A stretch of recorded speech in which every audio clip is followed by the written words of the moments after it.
So this isn't going to be a review necessarily. I just wanted to compare it with my existing box cutters.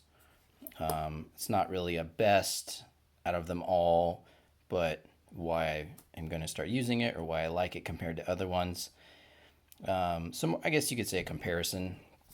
Here's kind of a standard box cutter, old style. You can see it's significantly thinner, sleeker.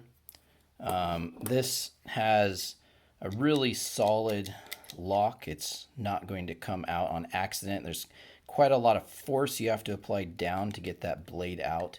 And so this is going to be the most solid, that blade is not coming out on accident. It's not going to go back in on accident.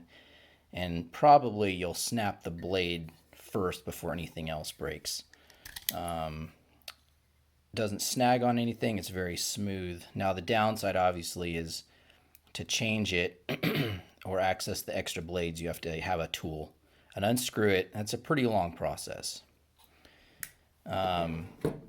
If I was using a box cutter all day long, like working night shift at a grocery store or somewhere similar, doing boxes all the time, I think this, if I had a sheath, a knife holder, I could get this out real quick. This actually would be the tool of choice in that situation.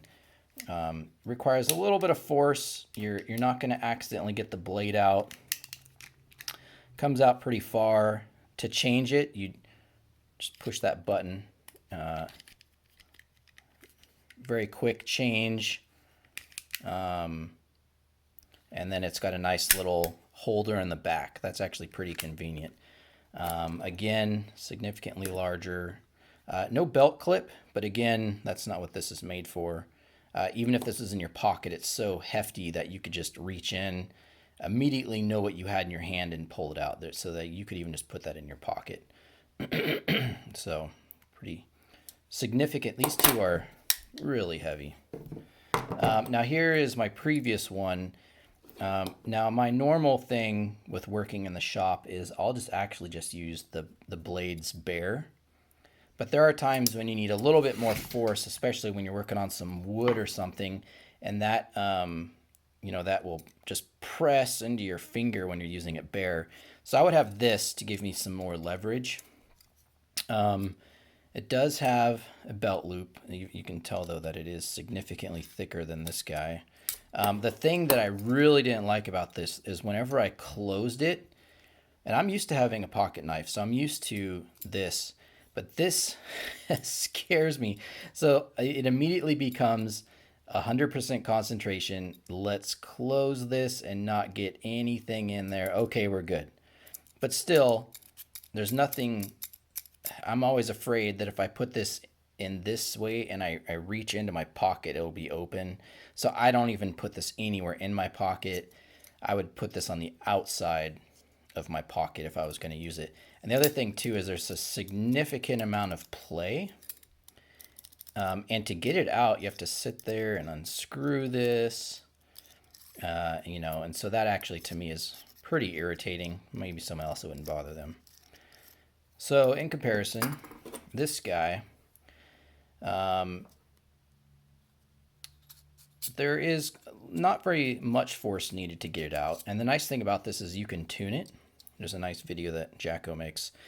There's a screw that adjusts how easily it comes out. And then once it's out, how hard is it to push it back in? I was just on the phone with my friend though, and I found that. So not only could you open it like that. Oh, and the reason I like this is that no matter which hand you're using it in, by way of the finger thing being down there, it requires you to hold it on that end. Your hand just functionally is not going to be up, by that blade. And I found that if I'm not going to be able to do it on video here, but if I flick it in my wrist, I can't do it on video, but if I flick it on my wrist, it comes out. I actually think that's a even nicer way of opening it. So again, the way that you engage, there's actually, let me get to focus. You push that out of the way. So So you just do that, and it's actually just, of course, on video. This is going to take me a second, but in practice, it's really quick to change those blades. I don't know yet if I'm going to keep this in my pocket. I need to see. I'm guessing that you can put this belt clip on either side. I'm actually left-handed. But the way I hold it, oh, that's almost like they made that on purpose for your fingers to go there. The way I hold it, I'm not sure yet if that's going to be in my way, but I do know that that can come off. But it's super easy to open and close. And again, you can adjust how hard it is to pop it back in and how hard it is to come out. Although, you know, even right there, you can kind of see it doesn't take, even the stock settings, I can do that. I think too that if this was in my pocket bouncing, it does come out a little bit, so I could tighten that if I was going to put it in my pocket. But probably for me, this is just going to either sit here on my table, easy to grab when I need it, or I'll put it in my pocket, you know, so it's outside of my pocket versus inside of my pocket, so it's easy to grab. So for me, this probably won't be an everyday carry, but yeah, looks really nice. I don't know if you can see the little beveled edges. Very, very nice looking tool for sure. So maybe I'll do an update once I've used it for a while.